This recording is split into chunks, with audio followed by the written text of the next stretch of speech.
नमस्कार विद्यार्थियों। आज के इस YouTube चैनल पर मैं डॉक्टर सुमन सिंह, राजकीय महाविद्यालय सरदार शहर सह आचार्य, आप सभी का स्वागत करती हूँ। आज के इस YouTube चैनल पर जो टॉपिक आपको पढ़ाया जाएगा उसका नाम है चीन की प्रशासनिक व्यवस्था की विशेषताएं। चीन की प्रशासनिक व्यवस्था जो है वो साम्यवादी दर्शन से प्रभावित है, जिसमें शासन के सभी अंगों के मध्य स्पष्ट विभाजन, शक्ति का स्पष्ट विभाजन नहीं किया गया है। और ये देखने में आता है कि सत्ता का केंद्रीकरण बना रहता है और जो श्रमिक और निम्न वर्ग के जो कल्याण, उत्थान, समाजवाद के लक्ष्य को समर्पित चीन की प्रशासनिक व्यवस्था की जो विशेषताएं हैं उसे हम कुछ बिंदुओं के माध्यम से स्पष्ट करने का प्रयास करेंगे, जिसमें पहला बिंदु है साम्यवादी दल से प्रभावित। जो चीन है वहाँ का संविधान साम्यवादी दल की क्रांतिकारी भूमिका को स्पष्ट रूप से स्वीकार करता है। सन 1993 से पूर्व जो है अधिकांश जो लोक सेवक थे वो राजनीतिक संबंधों के आधार पर ही नियुक्त किए जाते थे। इस प्रवृत्ति में अब वर्तमान में कमी आ रही है, किंतु अभी भी अगर देखा जाए तो उच्च नीति निर्माण, विधि निर्माण या जो भी योजनाएं हैं और उनको निर्धारित करने वाले जो अधिकारी हैं वो संबंधित राजनीतिक दल के पक्षधरों में से ही पदस्थापित किए जाते हैं और वही सत्ताधारी दल की नीतियों को, योजनाओं को पोषित करती रहती है। वहाँ की प्रशासनिक व्यवस्था की जो दूसरा बिंदु है वो है परंपरागत चीनी संस्कृति और समाजवाद तथा विकासवाद से प्रभावित। चीन के प्रशासन में निर्णय प्रक्रिया और प्रशासनिक कार्यप्रणाली जो है वो चीनी संस्कृति, समाजवाद और विकासवाद, इन तीनों तत्वों से प्रभावित दिखाई देती है।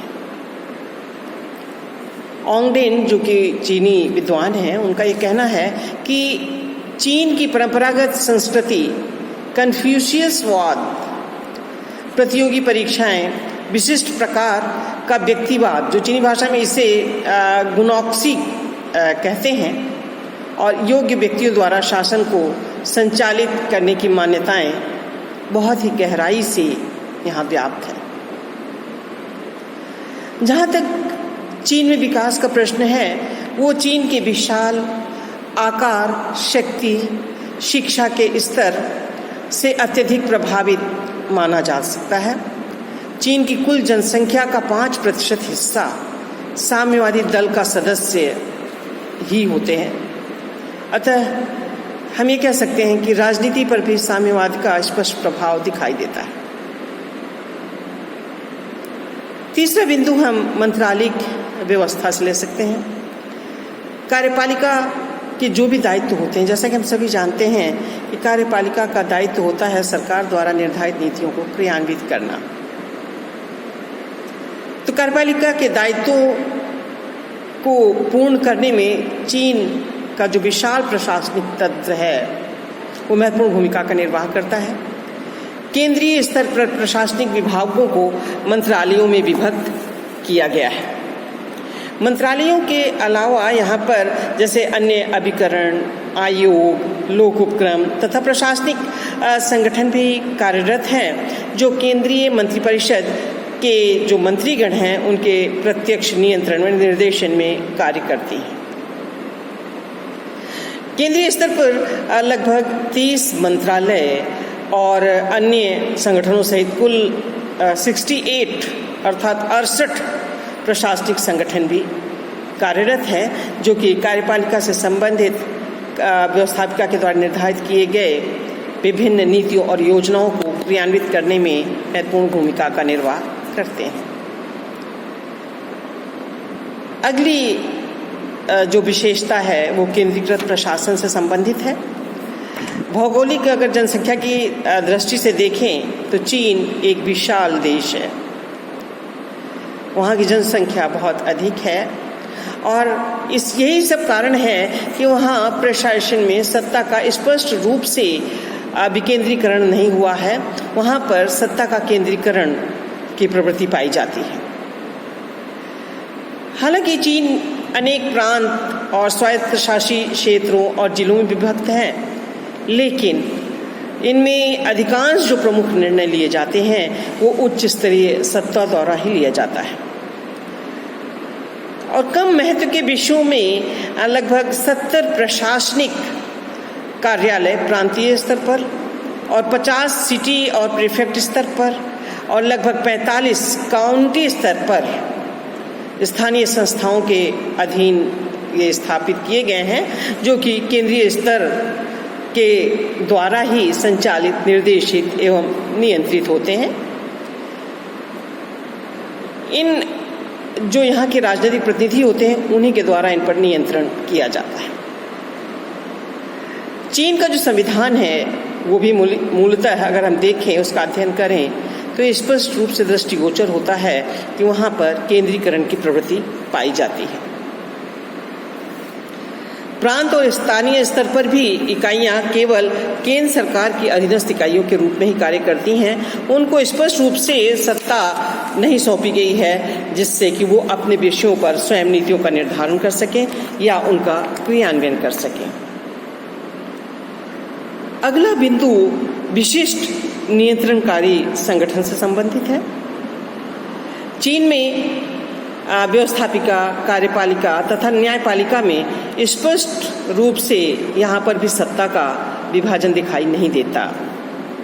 जो राष्ट्रीय जनवादी कांग्रेस तथा कम्युनिस्ट पार्टी की केंद्रीय समिति और पॉलिट ब्यूरो द्वारा ही वास्तविक सत्ता का उपयोग किया जाता है।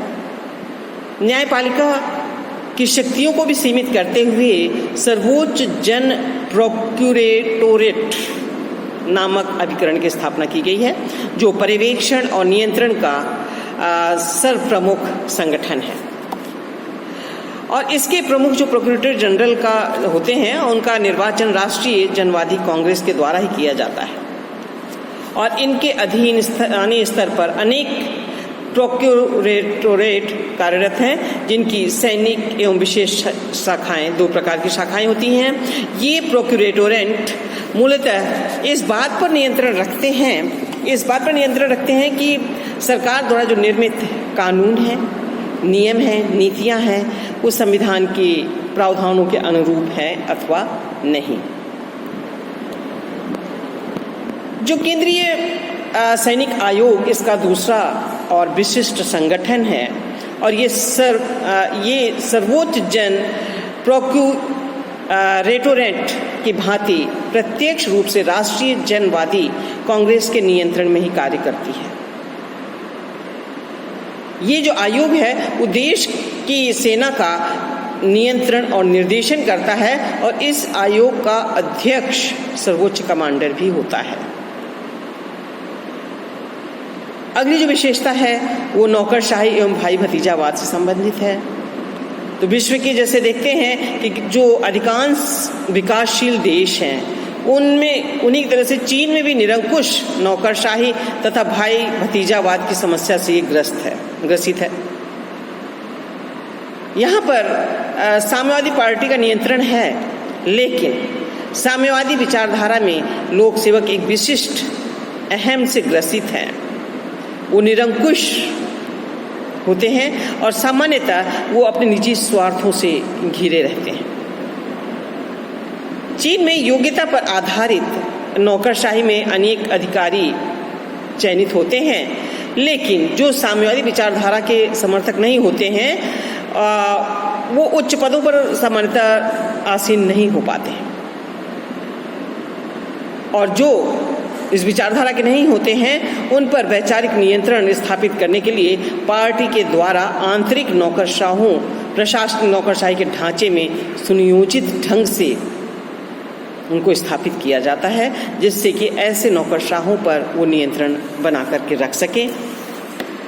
और चीन की जो लोक सेवाएं हैं वो सामान्यतः 3 प्रकार की सेवाओं में विभाजित किया जाता है। एक प्रशासनिक कार्यपालक, दूसरा व्यावसायिक या तकनीकी कार्मिक और तीसरा कार्यालयीय सेवा स्टाफ। नौकरशाही में पदों का विभाजन तथा नियुक्ति को शिक्षा और योग्यता के आधार पर कैडर में बांटा जाता है। सन 1993 से पूर्व अधिकांश उच्च पद पार्टी में समर्थकों के द्वारा ही धारित किया जाता था। ये स्थानीय संस्थाएं एवं लोक सेवाओं में जो निम्न पद हैं वो सामान्यतः भाई भतीजावाद, रिश्वतखोरी, भ्रष्टाचार से पीड़ित रहे हैं। तीसरे से हम देखते हैं कि जो चीन की व्यवस्थाएं हैं वो काफ़ी समस्याओं से, बहुत सारी समस्याओं से ग्रसित रही हैं और एक समयानुकूल परिवर्तन से संबंधित भी इसकी विशेषता है, जिसमें चीनी लोग ये कहते हैं कि कार्य करो, निसंदेह कुछ गलतियां होंगी लेकिन उन्हें सुधारो। अर्थात चीनी जो फिलॉसफी का जो दर्शन है वो इस पर आधारित है कि काम करो, और जो काम करता है उसमें गलतियां होती हैं, जो गलतियां होती हैं तो उनको सुधारा जा सकता है। इसलिए कार्य करो और गलतियां होती हैं तो उससे घबराओ नहीं, बल्कि सुधार करो। अगली जो विशेषता है चीन के प्रशासन की वो है नियोजित आर्थिक विकास। रूसी नियोजन तंत्र, जिसको गॉसप्लान कहते हैं, उसी तरह चीन में भी सामाजिक आर्थिक विकास के लिए नियोजित प्रयास किए जाते हैं और इसमें योजना तंत्र के 2 प्रमुख निकाय होते हैं, एक राज्य योजना आयोग और दूसरा राज्य आर्थिक आयोग।